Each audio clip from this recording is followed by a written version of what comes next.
자, 그러면 오늘도 뉴스부터 한번 살펴보겠습니다. 네. 우리 권순우 취재팀장 모셔보죠. 어서 안녕하세요. 오십시오. 네, 안녕하세요. 3프로TV 권순우 취재팀장입니다. 네. 비교적 뉴스 브리핑 잘하는. 괜찮은. 아니 왜 그래 또 삐진 거야? 아니, 아닙니다. 뭐 잘하잖아요. 누구랑 자꾸 비교하시는지는 모르겠는데. 네, 미안합니다. 비교적 그럴싸하게 합니다. 네, 그럴싸하게 오늘도 전해드리겠습니다. 예. 자, 지난주 네. 미국 증시 마감 상황은 뭐 별일 없이 네. 상승 마감했습니다. 나흘 연속 동반 상승 강세로 마무리가 됐는데요. 다우존스 0.24% 상승했고요. 나스닥 0.21%, S&P 500 0.2% 상승했습니다. 3대 지수가 지난 13일부터 4거래일 연속으로 올랐고요. S&P하고 나스닥만 보면은 7거래일 연속 강세를 이어갔습니다. 우리가 그때 급락했을 때 네. 잠시 고민했잖아요. 침체인가? 아니요. 뭐요? 살까? 라고 잠시 고민하는 사이에 일주일이 지났고 네. 일주일 내내 올랐습니다. 그래서 네. 그런 고민하셨던 분들에게는 이번에도 나는 안 되는 건가? 좋다 진짜. 근데 제가 정프로님 얘기한 겁니까? 그러니까 정프로는 아니라고 봅니다. 뭐가요? 계속 가는 미장, 아, 끊임없는 신뢰. 정프로는 이제 끝을 냈습니다. 미장과 절연. 예, 미장이 다 파셨어요? 저는 끝냈어요. 예. 미장과 이제 끝냈습니다. 국장에 대한 믿음을 갖고 계신 거죠? 다시 이제 국장을 믿기로 했습니다. 예, 지난주에 공개됐던 생산자 물가 지수하고 소비자 물가 지수 그리고 이제 소매 판매 지표 같은 경우에 우리가 이제 침체를 그렇게까지 우려할 필요는 없다라는 걸 좀 보여줬었던 것 같고 이제 물가적인 측면에서 봤을 때는 이제 금리를 인하를 해도 큰 부담은 없는 정도 수준으로 된 것 같다라는 부분들에 대해서 좀 매크로적인 안정감을 좀 보여줬었던 것 같아요. 네. 팩트셋에서 S&P 500 기업을 조사한 결과 93%가 2분기 실적을 93%가 발표를 했는데 네. 이 중에 78%가 예상치를 웃돌았다. 네. 그러니까 어닝 서프라이즈가 한 80% 가까이 됐다는 네. 얘기를 하고 있고요. 페드와치에서는 일단 이제 금리가 뭐 인하될 확률이 25bp를 인하될 확률을 72.5%다. 거의 0.25% 포인트로 보고 있는 것 같아요. 네. 그래서 이제 결국 이제 분위기는 조성이 다 된 것 같습니다. 이제 금리를 인하할 수 있는 분위기도 좀 조성이 됐고, 네. 뭐 얼마나 내릴 거니까 뭐 변수도 특별히 있어 보이는 건 별로 없고, 그러니까 뭐 이른바 골디락스라고 불리는 뭐 뜨겁지도 않고 차갑지도 않고 뭐 경기가 침체가 돼서 금리를 인하하는 것도 아니고, 네. 뭐 인하를 했을 때 물가가 튀어 오를 거라는 불안감도 없고, 그러니까 뭐 속된 말로 별일 없습니다. 그래가지고 이번 주에는 그러니까 별일이 없다라는 거는 정프로님 말씀 아까 좀 인상적이었던 부분이 네. 이제 미장 별로 기대 없다라는 것도 미국 시장에서도 뭐 갈 만큼 갔다라는 생각들을 어느 정도 하고 있는 것 같아요. 네, 그럼요. 그러니까 조정을 하긴 해야 되는데 이제 조정 방식이 이제 좀 어떤 지난번에 경기 침체 우려처럼 폭락으로 갈 거냐? 네. 근데 그게 또 아니라는 거를 일주일 만에 증명을 시장이 해버렸잖아요. 네. 그러니까 뭐 방향성 별로 없는 상태에서 좀 지지부진할 수도 있겠다라는 생각이 들면서 이번 주가 좀 매크로에 굉장히 중요한 금리에 굉장히 중요한 두 가지 이벤트가 있습니다. 그 전 세계 증시에서 바라보고 있는 한국은행 금융통화위원회. 그렇죠. 예. 전 세계가 보고 있군요. 전 세계가 나를 주목해. 무슨 유행가가 하나 있었는데 누구였더라? 하여튼 뭐 전 세계가 나를 주목해. 네, 우리나라 금융통화위원회가 있고요. 네. 그리고 근데 사실 이제 이번에 좀 주목이 뭐 안 되긴 하는데 네. 굳이 할 게 있다 그러면은 지금 뭐 우리나라를 비롯해서 이제 뭐 유럽이라든지 호주라든지 캐나다라든지 다 이렇게 금리를 미국을 언제까지 기다려야 되냐라는 심리가 좀 있어요. 근데 그게 외환 시장 때문이잖아요. 그러니까 뭐 외환시장 때문이죠. 네. 외환시장 때문인데 그래서 어차피 미국에 뭐 미국보다 먼저 좀 하면 안 되나? 요런 생각들을 서로 지금 눈치를 보고 있거든요. 네. 그리고 이제 경기적인 측면에서 보면은 미국은 경기가 나쁘지 않다라는 걸 소매 판매로서 어느 정도 보여줬는데 네. 나머지 국가들은 경제 성장률이 별로 안 좋단 말이에요. 그러다 보니까 이제 서로 눈치 게임 하면서 야 그래도 뭐 먼저 한다고 큰일 나겠어? 그러니까 네가 먼저 좀 해봐. 야 괜찮아 별일 없어 너부터 해봐. 너무 대박. 너부터 해봐. 이런 분위기가 있거든요. 네. 그러다 보니까 우리나라 금융통화위원회가 조금 이제 관심을 좀 받게 되는 겁니다. 우리가 먼저 저는 한다고 봅니다. 아 그러신가요? 예, 국장이래 또.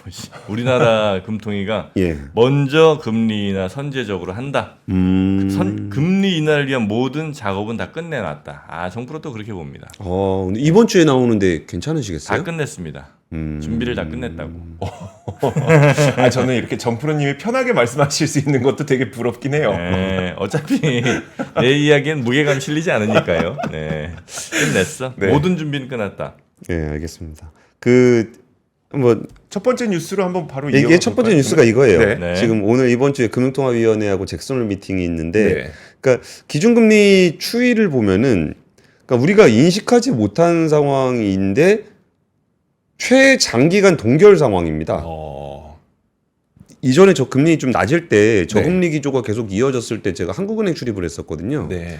그러면서 하도 금리를 동결하니까 금융통화위원들은 뭐 때문에 월급 받냐 네. 라는 얘기를 물어본 적이 있었습니다. 네. 그러니까 뭐 어차피 여기서 금리 더 내릴 수 있는 것도 아니고 뭐 금통위가 하는 일이 뭐가 있어요? 그랬더니 아니 뭐 꼭 뭐 그거 아니더라도 하는 일이 많습니다. 뭐 이런 답변할 정도로 그때가 되게 길다고 생각했는데 지금이 더 긴 상황이에요. 고금리에서 굉장히 길어진 상황이고 아까 정포로님의 어떤 분석과는 좀 달리 우리나라 증권사 애널리스트와 연구소에서는 11명을 대상으로 2대1리가 조사를 해보니까 했어요? 네. 9명은 이번에 금리 동결을 예상을 했습니다. 그래요? 예, 그리고 2명이 정포로님과 같은 인하 쪽의 전망을 좀 했습니다. 좋아. 문홍철도 동결이네. 나도 좀 바꿔야 되나? 문홍철. 이 양반을 내가 많이 신뢰하고 있는데. 동결이에요?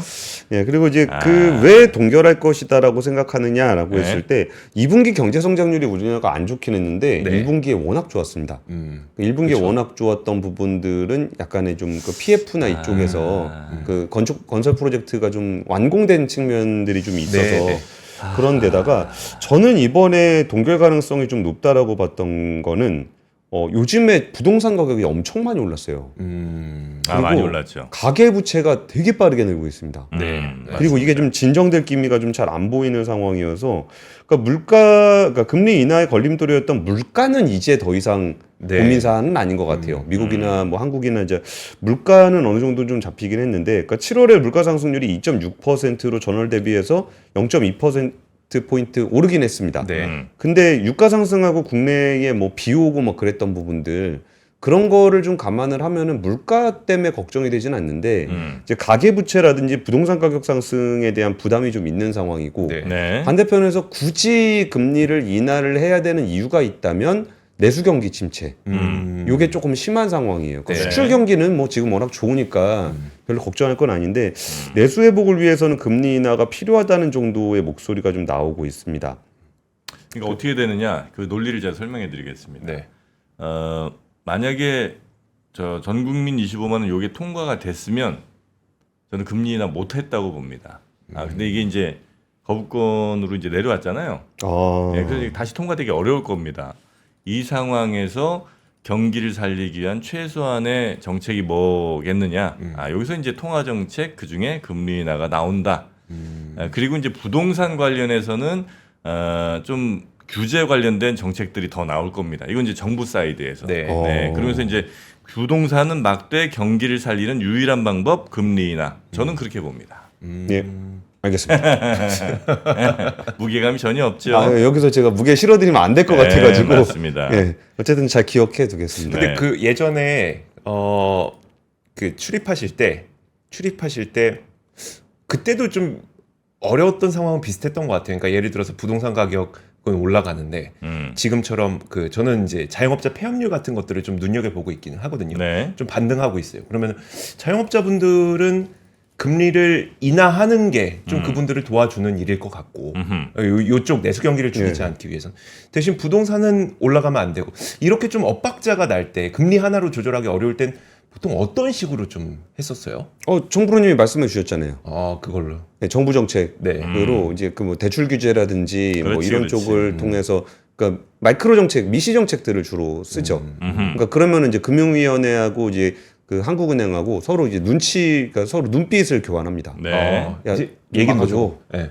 내가 이거 할 테니까 막아줘. 그러니까 대놓고 같이 할 수는 없으니까 네네네. 그런 식으로 많이 하게 됩니다. 그 실질 금리가 이미 내려온 거를 거의 반영했다. 저는 그렇게 봅니다. 네, 그렇죠. 근데 그게 오히려 이제 기준금리 인하에 대한 압박이 되는 건데, 그러니까 이번 주 이제 잭슨 홀 미틀 얘기를 좀 드리면은 네. 우리가 맨날 잭슨 홀 미팅 얘기하지만 저 출입할 때는 잭슨 홀 미팅 같은 건 안 봤었습니다. 그러니까 잭슨 홀 미팅은 원래 그냥 학술 대회 같은 거지. 그 휴가잖아요, 휴가. 네. 그러니까 휴가 때 뭐 아저씨들 모여가지고 이제 뭐 두런두런 이야기 나누는 그런 행사였는데 이게 갑자기 중요해졌던 거는 아무래도 이제 2020년, 2021년 잭슨홀이 아니었나 싶어요. 2020년에 무슨 얘기를 했었냐면은 요때 제가 그때 얘기했던 것처럼 뭐 맨날 금리 내리기만 하고 할 일 진짜 없을 막 그런 시기의 끝물이었는데 네. 파월 의장이 평균 물가 목표제라는 걸 내세웠어요. 네. 평균 물가 목표제가 뭐냐면은 이렇게 보통 2%가 넘으면은 물가가 좀 높다 그래서 금리를 인상을 해야 되는데 평균 물가 목표제는 꼭 2%가 넘더라도 네. 평균적으로 넘지 않으면 안 올리겠다. 그러니까 2% 넘어도 안 올리겠다라는 얘기였었거든요. 네. 그러니까 이제 저금리가 초장기화될 거라는 이제 그런 것이 공식화됐었고 2021년이 진짜 역사적인 잭슨홀이었죠. 그때 인플레이션이 한 3, 4% 막 이렇게 됐는데 파월 의장이 뭐 인플레는 일시적 네. 이라고 얘기하면서 잭슨홀이 전 세계적인 관심을 받게 됐습니다. 얼마나 더 바보 같은 얘기를 하는지. 그래가지고 이거는 뭐 연준 역사상 최악의 발언으로 꼽히고 있고요. 2022년에는 중앙은행이 물가 안정에 책임을 져야 된다라는 얘기를 했습니다. 이빨 깎게 물어라. 네. 금리 올린다. 그 얘기 해가지고 그 이후에 주가가 대폭락을 했었습니다.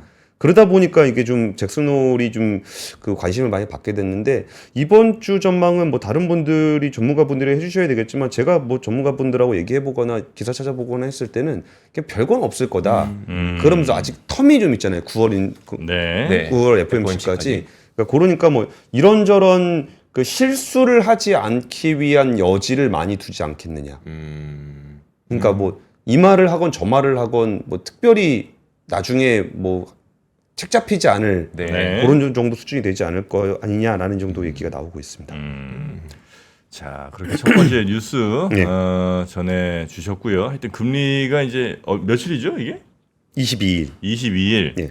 이번 주 목요일인가요? 네, 이번 주 목요일에 결정이 될 테니까 그때 한번 또 보시죠. 네. 아 맞다. 요것도 있다.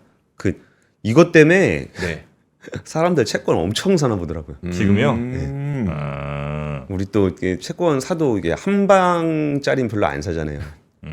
레버리지에 장기채에 그러니까 네. 금융감독원에서 투자 경고, 투자 경보를 내렸습니다. 그래요. 예, 여기서 이거 한번 같이 보시면은 이거 옛날에 김프로님이 자주 설명해 주셨었는데 시장 금리가 1% 포인트 상승할 경우에 그러니까 시장 금리가 3%에서 4%로 1% 포인트가 상승을 하게 되면은 네. 만기 5년 그러니까 단기물이죠. 네. 단기 채권은 한 4.58% 정도 하락을 하게 되는데 만기가 30년인 채권 같은 경우는 19.6%가 하락한다. 그러니까 장기채를 살 경우에 가격 하락폭이 4배 이상 되니까 네. 유의하셔라 라는 투자 경보가 좀 있었습니다. 네. 이거 약간 좀 어려울 수 있는 건데 네, 네. 뭐 3년이냐 5년이냐 10년이냐 30년이냐에 따라서 그 듀레이션이라고 하거든요. 네, 그거에 따라서 그게 이제 또 약간 어려우실 수 있습니다, 여러분. 네, 그 듀레이션에 따라서 가격의 변동폭이 매우 달라질 수 있다. 요거는 네. 이제 언제 한번 시간 될 때 제가 한번 친절하게 설명해 드리도록 하겠습니다. 네. 알겠습니다. 자, 두 번째 뉴스 한번 두 번째 갈까요? 소식. 네, 두 번째 뉴스는 그냥 쉬었음 인구 청년이 7월 기준 역대 최대치를 기록을 했습니다. 통계청에 따르면 7월에 청년층 가운데 29세 미만입니다. 네. 이하 가운데 쉬었음 인구가 작년 동월 4만 2천 명 늘어난 44만 3천 명으로 집계가 됐습니다. 그러니까 쉬었음의 청년 규모는 같은 달 기준 통계 작성 이래 가장 많은 수준입니다. 네. 그러니까 44만 3천. 그러니까 쉬었음 인구가 뭐냐면은 경제활동 인구 조사를 할 때 구직 활동을 하는데 일자리가 없다. 네. 그러면 실업률로 잡힙니다. 네. 근데 구직의 의사가 없다라고 하면은 경제활동 인구에서 빠지기 때문에 실업률에 안 잡힙니다. 네. 그러면서 이게 구직을 해야 실업자고 네. 구직을 안 하면 그 실업자가 아닙니다. 그렇죠. 그러면서 이제 쉬었음 인구로 잡히게 되는데요. 그러면서 이렇게 질병이나 장애 뭐 이런 것들도 비경제 활동 인구가 됩니다. 네. 근데 그런 게 아닌데 그냥 쉬는 경우, 네. 그러니까 쉬었음 인구라고 합니다. 이게 한 2013년에서 2017년까지는 한 20만 명대였는데 2018년 30만 명 넘어서서 작년에 40만 명 넘어서는 그런 수준입니다. 다른 연령대와 비교하더라도 이제 29세 이하 청년들의 쉬었음 인구가 좀 많은 편인데요. 40대의 쉬었음 인구는 28만 명. 40대가 28만 명이요? 예. 근데 와. 29세 이하는 44만 명. 그러니까 그냥 쉬는 애들이 예, 예. 그렇게 많아요. 예, 그렇습니다. 40대보다 20대가 훨씬 인구 전체 바디는 적을 거 아니에요. 그렇습니다. 40대가 훨씬 많잖아. 예, 예. 근데 쉬는 사람은 비율이 이렇게 높은 거예요? 예. 비율로 보더라도 네. 그 청년층 인구 815만 명 가운데 쉬었음이 차지하는 비중이 5.4%로 비중이 제일 높습니다. 그리고서 이제 마이크로 데이터 분석을 하더라도 그 일하기를 원하느냐라는 네. 질문에 대해서 75%가 아니다라고 답을 했다고 합니다. 그럼, 그래요? 예, 왜 그러면은 일자리를 찾지 않느냐라고 했더니 원하는 일자리가 없을 것 같다라는 답변이 가장 많이 나왔습니다. 그리고 구직 활동을 하지 않는 이유로 원하는 임금 수준이나 근로 조건이 네. 맞는 일자리가 없을 것 같아서가 꼽혔습니다.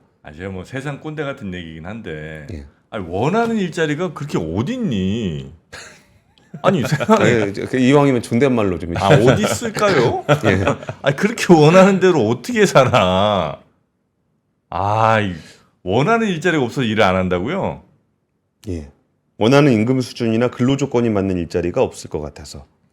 근데 이 부분에 대해서 우리 권 팀장님이 한번 콘텐츠로 제 악권 채널에 올린 적이 네. 있었거든요. 그거 좀 설명해 주시면. 근데 그거는 좀 너무 내용이 긴가요? 너무 길 것 같고 네. 일단 나라가 좀 어느 정도 선진국으로 가게 되면은 네. 이런 일들이 자연스럽게 발생을 합니다. 이게 진짜 예전처럼 이제 3D 험하고 위험하고 뭐 이런 일들을 네. 인권 의식이 높아지면서 좀 상대적으로 덜하는 성격들이 좀 있고요. 네. 이건 우리나라뿐만 아니라 이제 중국이라든지 베트남에서도 심지어 이런 일은 발생하고 있습니다. 그리고 유럽 같은 경우는 이게 훨씬 더 심각한 정도 수준이고 그러니까 노동을 거의 안 하죠. 힘든 일은 좀 안 하고 있는 성격들이 좀 있고 또 여기에 더해서 그 청년들이 가고 싶은 일자리가 계속적으로 만들어져야 되는 측면이 좀 있는데 네. 물론 뭐 그렇긴 하죠. 기존에 있는 그 3D 업종의 어떤 그 수준들이 높아지지 않으면서 어떤 보조금으로 연명하는 그런 일자리들이 늘어날수록 청년들이 가고 싶어하는 일자리는 좀 줄어들고 예전에는 밥을 굶기 때문에라도 나가서 일을 했었지만 네. 지금 나라가 어느 정도 선진국이 되면 꼭 밥을 굶어서 그렇긴 그렇진 하죠. 않게 되거든요. 네. 그러면은 이제 산업 전환이라든지 구조조정을 통해서 새로운 일자리들이 많이 만들어져야 되는데 네. 청년들이 중소기업은 잘 안 가는데 스타트업은 가려고 하잖아요. 네. 그 차이가 뭔지에 대한 부분들에 대해서 진지하게 고민할 필요가 있고요. 근데 그거랑 좀 연계해서 좀 말씀드리고 싶었던 부분들은 뭐가 있냐면 그럼 우리나라 같은 제조업 국가들은 뭘로 누가 가서 일을 해야 되는가? 네. 너무나 자연스럽게 외국인. 외국인입니다. 외국인 그 고용 허가제를 시행한 20주년이 됐는데 누계 기준으로 100만 명이 넘었다라는 네. 거고 여기서 저는 좀 인상적이었던 숫자는 건설 쪽에서 외국인이 차지하는 비중이 인부와 목공 쪽에 인부의 23% 네. 그리고 목공의 25%가 외국인 비율로 나타났고요. 네. 이게 농축산업과 어업 같은 경우에는 20년간 누계 기준입니다. 14만 명 외국인 근로자가. 네. 근데 22년 현재 국내 전체 농축산업 종사자가 5만 명입니다. 누계가 14만 명입니다. 외국인이. 네네. 근데 우리나라가 5만 명입니다. 네네네. 그러니까 외국인이 없으면 아예 네. 농축산을 못하는 상황이라는 거고요. 가장 비율이 높은 데는 음성군인데 충북 네. 음성군입니다. 여기는 전체 인구에서 등록 외국인이 차지하는 비중이 14.8%입니다. 와. 어느 정도 수준이냐면은 5%가 넘어가면 다문화 국가라고 얘기합니다. 근데 14%요? 예, 근데 우리나라가 지금 4.9% 정도 되거든요. 네. 근데 충북 음성 같은 경우가 14.8%로 가장 높았고 경기 안산시 단원구가 12.6%, 경남 함안군이 7.3% 정도 됩니다. 그리고 이제 조선업 같은 경우는 지금 외국인들 비중이 굉장히 높아지고 있는 상황이다라는 네. 소식 전해드리겠습니다. 네. 또 욕을 많이 먹고 있네요. 네. 그런가요? 우리 좋은 일자리를 많이 만드는 거는 당연히 기업들이 이제 해야 될 일이고 또 뭐 여러 조건들을 뭐 근로 조건 같은 것들에 대해서 우리 노동부라든지 이런 데서 이제 잘 관리 감독해야 되는 것은 당연히 필요하죠. 네. 그렇지 않겠습니까? 뭐 그건 필요한 일이긴 한데 예. 원하는 대로 난 살 수는 없다고 봅니다. 예를 들면 내가 원하는 여자 만날 수 있어요? 원하는 남자 다 만날 수 있나? 못 그래서 만나죠. 결혼 안 하잖아요. 그러니까 그들이 원하는 사람으로 내가 될 생각을 해야 되는 거 아니겠습니까? 예를 들면 기업이 원하는 인재로서 내가 준비를 해야 되는 거고 물론 이제 지금 뭐 굉장히 고스펙인 건 많이 알고 있어요. 근데 진짜 원하는 인재이냐에 대해서는 또 다른 의견들이 좀 많은 것 같고 그래서 세상이라는 거는 내가 원하는 대로 바뀔 수는 없다. 네. 일단 원하는 사람이 내가 먼저 되어야 되는 것이 아닌가라고 이제 생각을 하는데 역시 너무 꼰대 같은 생각이었던 것 같습니다. 자, 세 번째 뉴스. 뭔가 말을 덧붙이기 어렵게 만드는 세 번째 뉴스. 세 번째 뉴스 한번 보시죠. 네, 갈까요? LCD 얘기 좀 해드리겠습니다. 네. LCD 얘기 뭐 많이들 안 하는데, 그러니까 사실 LCD 시장에 그 전 세계 LCD 시장에 이제 굉장히 중요한 이벤트가 하나 진행되고 있는 게 있는데, 네. LG전자의 광저우 LCD 공장이 매각이 됩니다. 네. 이제 그게 우리나라가 가지고 있는 마지막 LCD 공장입니다. 국내 사이트는 이제 삼성 디스플레이나 LG 디스플레이가 2022년에 다 철수를 했고요. 네. 광저우 LCD 공장 하나 남았는데 처음에 이제 BOE에다 매각하는 걸로 얘기 나오다 지금은 차이나스타에다가 매각을 하는 걸로 얘기가 좀 진행이 되고 있습니다. 거기에 더해서 이제 올해 9월이 되면 일본 샤프에 있는 LCD 공장도 문을 닫게 됩니다. 네. 그러면 이제 사실상 대만에 조금 남는 거 말고는 이제 중국만 남게 되는데 이게 그 삼성전자와 LG전자의 올해 상반기 기준으로 봤을 때 TV용 LCD 패널 구입액이 큰 폭으로 치솟았다. 이게 연초부터 이제 그 패널 공급을 중국 업체가 거의 사실상 독점을 하게 되잖아요. 네. 그러면서 이제 거기에 대한 가격 인상 등에 따른 구매 부담이 좀 커지고 있다라는 거예요. 네. 그러면서 LG전자의 올해 상반기 LCD TV 모듈 평균 가격이 전년 동기 대비해서 13.4% 증가했다라는 겁니다. 그러니까 전년도 상반기에 샀던 그 TV 패널보다 네. 올해 상반기 그 LCD 패널이 13.4% 높아졌다라는 겁니다. 그러면서 이제 삼성전자 같은 경우도 12% 정도 상승했다라는 겁니다. 그러니까 근데 이게 뭐 중국 거 비싸면 딴 거 쓰면 되지라고 하기가 이제 좀 어려워진 없잖아요. 상황이 돼버렸고요. 그 뭐 DSCC라고 시장조사 업체에 따르면은 이제 보통 기준이 되는 55인치 LCD 패널 가격이 1월에 122달러에서 5월에 132달러로 가격이 꽤 많이 뛴 상황입니다. 네. 가격 인상을 주도하고 있는 거는 당연히 중국 업체들이고요. 네. 근데 중국 업체들하고 우리가 조금 신경 쓰이는 부분들은 뭐가 있냐면 예를 들어서 삼성전자 같은 경우에 그 BOE가 중국 1등 업체잖아요. 네. 거기 LCD 패널 그 매입을 계속 줄이고 있었습니다. 그러니까 왜 줄이고 있었냐면은 이제 BOE가 자꾸 특허 가지고 장난질을 쳐가지고 네. 삼성 디스플레이가 이제 본때를 보여주려고 특허를 가지고 소송을 했어요. 네. 그랬더니 BOE가 갑자기 맞소송을 하는 거예요. 그러니까 야 그러면 TV 패널 네 거 안 써. 네. 그래가지고 비중을 좀 줄이고 있었거든요. 근데 이제 LCD 광저우 공장에 LG 디스플레이 광저우 공장이 좀 줄어들게 된 게 있고 그리고 차이나스타라는 회사는 어떤 회사냐면 TLC라고 네. 그 중국 TV 뭐 한 1, 2등 하는 업체 있잖아요. 네. 그 회사의 자회사입니다.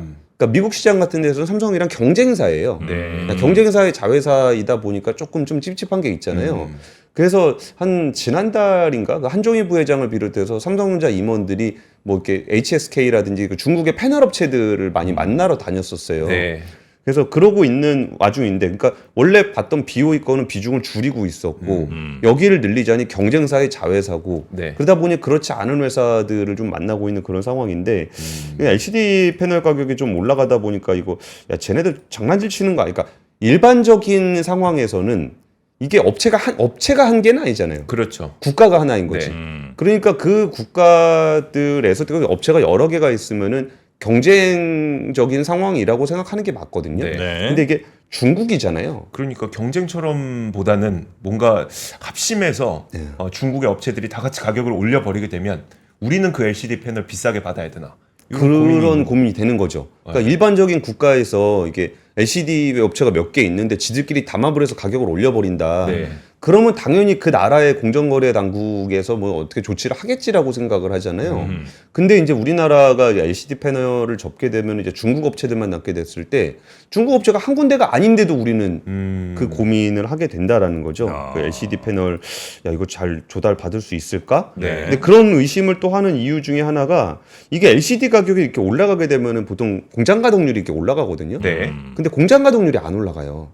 가격만 올렸다는 의심이 되네요. 그러니까 가격이 오른다는 거는 수요가 늘어난다는 거고 많아서인데. 수요가 늘어난다는 거는 공장 가동률이 올라간다는 건데 가격은 올라가는데 공장 가동률은 좀 안 올라가고 있는 상황이어서 그런 부분에 대한 우려가 좀 있다는 소식까지 전해드리겠습니다. 네. 그렇다고 이제 뭐 OLED 쪽으로 막 빨리 가고 이러지도 않죠. 예, 아직은 그렇지는 않고 전체 있습니다. 물량 같은 거 보면 아직은 OLED는 좀 TV는 그렇습니다. 그렇죠. 예, 예. OLED랑 LCD 이쪽이랑 차이가 많이 나요? 여기 보면 예를 들면 예전에 뭐 UHD 뭐 혹은 뭐 저 HD, HD UHD 뭐 이렇게 차이는 이게 UHD 보다가 HD 보면 확 떨어지잖아요. 예. HD만 보다가 볼 땐 몰랐는데 그러니까 그런 차이가 좀 느껴지나? 없어요? 근데 OLED 보면은 네. 좋긴 좋아요. 아 그래요? 네, 좋긴 좋은데 검은색이 잘 보인다 그러면 사람들이 좀 비웃는데 맞아요. 네. OLED가 검은색이 잘 검은색이 보입니다. 잘 보입니다. 검은색 봐서 뭐 할 건데? 아 근데 보면은 되게 있어 보여요. 아 그래요? 거- 안에 이게 못 봐서 모르겠네. 진하게 검은색 돼 있으면 그리고 되게 얇아요.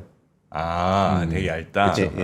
근데 그래가지고 그게 지금 오히려 좀 관심 받고 있는 부분들은 막 뭐 시간 다 되긴 했는데 중소형이나 중형 같은 경우에 그러니까 중형은 패드 있잖아요. 네. 이번에 아이패드 나와요. 아이패드에 OLED 패드 나오는데 그러면 그게 애플의 상상 얘기했던 게 지금까지 나왔던 패널 중에 제일 얇은 패드가 나오는데 그게 OLED라서 가능한 거고. 그전 거는 저 다 LCD예요? LCD 예요. 예, 예. 그전 맞아요. 네. 아이패드 프로도 예, 예.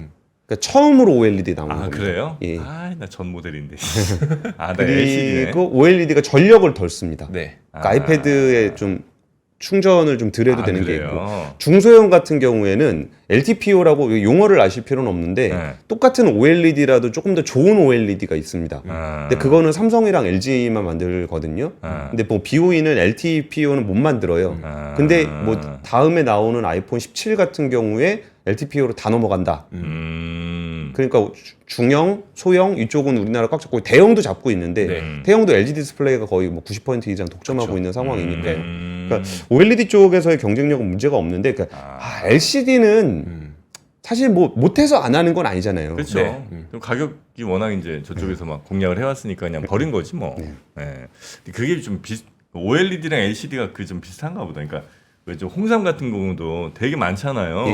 많은데 들몰 홍삼은 완전 OLED 같거든요. 확실히 차이가 있어. 네. 있는데 그냥 볼 때 아예 다 홍삼이지 이렇게 생각할 수 있잖아요. 네. 근데 확실히 좀 다르더라고. 맞아. 예, 들몰 홍삼이라고 지금 8월 19일부터 9월 11일까지 33% 할인된 가격으로 저희 3프로TV 여기 연계된 곳에서 만나실 수가 있습니다. 6년근 홍미삼 사용으로 상태가 안 좋은 파삼 같은 건 아예 사용을 안 하는 진짜 OLED 같은 그런 느낌이에요. 중국산이랑은 비교가 안 되네요. 비교 안 되죠. 순수 홍삼 100% 사용했고요. 진세노사이드가 57mg으로 피로 회복과 면역력 증진에 도움이 됩니다. 이것은 업계 최고 수치.